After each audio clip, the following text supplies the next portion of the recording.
Okay, so आपल्याला बघायचं आहे की how to connect multimeter in a circuit to measure voltage and current. Okay, पहिला आपण बघूया to measure a voltage. First तुम्हाला काय करायचंय, तुमचा मल्टीमीटरची पोझिशन ही किंवा जी रेंज सिलेक्टर स्विच आहे तो सेट करायचा आहे ऑन दी एसी और डीसी व्होल्टेज रेंज. म्हणजेच जर सर्किटमध्ये डीसी व्होल्टेज कनेक्टेड असेल, सो ऑफकोर्स रेजिस्टरच्या अक्रॉस पण डीसी व्होल्टेज असणार आहे. सो तुम्हाला तुमचा मल्टीमीटर सेट करायचा आहे डीसी व्होल्टेज रेंजवरती आणि तो सेट केल्यानंतर तो मल्टीमीटर तुम्हाला कनेक्ट करायचा आहे in parallel with the component. म्हणजे रेजिस्टरच्या अक्रॉस तुमचा मल्टीमीटर येणार आहे. सो कसं असणार आहे, आपल्याला माहिती आहे मल्टीमीटरला दोन टर्मिनल असतात, रेड आणि ब्लॅक. सो रेडला आपण पॉझिटिव्ह म्हणतो, ब्लॅकला आपण निगेटिव्ह म्हणतो. सो तुमचा मल्टीमीटर कुठं कनेक्ट केला जाईल, जर मला रेजिस्टरच्या अक्रॉसचं व्होल्टेज मेजर करायचं असेल तर मल्टीमीटर आपण कनेक्ट करू ह्या दोन टर्मिनलच्या मध्ये. सो रेजिस्टरचं रेड टर्मिनल आपण इथं कनेक्ट करणार आहोत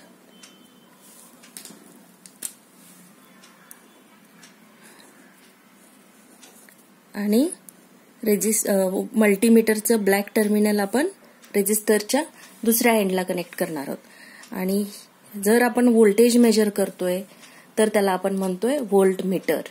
ओके, तसंच सपोज सर्किटमध्ये दोन रेजिस्टर्स आहेत आणि आपल्याला रेजिस्टर 1च्या अक्रॉसचं व्होल्टेज मेजर करायचं आहे, तर मल्टीमीटर आपला कनेक्ट करायचा आहे असा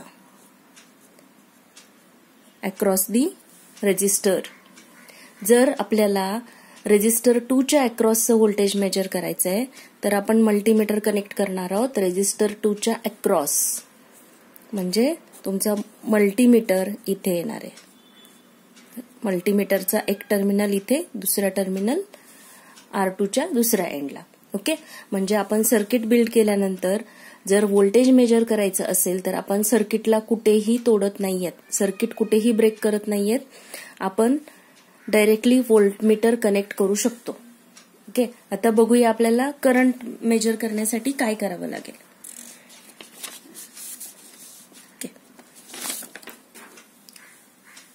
सो करंट मेजर करण्यासाठी परत फर्स्ट स्टेप आहे ती तुम्हाला तुमचा मल्टीमीटर हा करंट रेंजवरती सेट करायचा आहे. डीसी करंट किंवा एसी करंट तो सेट केल्यानंतर आपण त्याला म्हणणार आहोत अॅमीटर. ओके, आणि मग तो मल्टीमीटर कनेक्ट करायचा आहे in series with the component.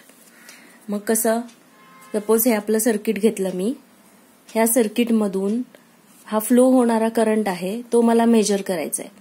So हा मेजर करण्यासाठी आता सिरीजमध्ये टाकायचं आपल्याला मल्टीमीटर. म्हणजेच काय, हे लक्षात ठेवायचंय कधीही आपल्याला जर करंट मेजर करायचं असेल तर सर्किट आपल्याला ब्रेक करून मध्ये आपल्याला मल्टीमीटर इन्सर्ट करायला लागतो. सो इथे काय करायचं आपल्याला, जर मला आपला मल्टीमीटर मला इथं कनेक्ट करायचा आहे, सो मी हे सर्किट ब्रेक केलं आणि इथं मध्ये मी टाकणार आहे माझा मल्टीमीटर. आणि तो जर अँपियर किंवा करंटच्या रेंजवरती सेट आहे म्हणून आपण त्याला म्हणतोय अॅमीटर.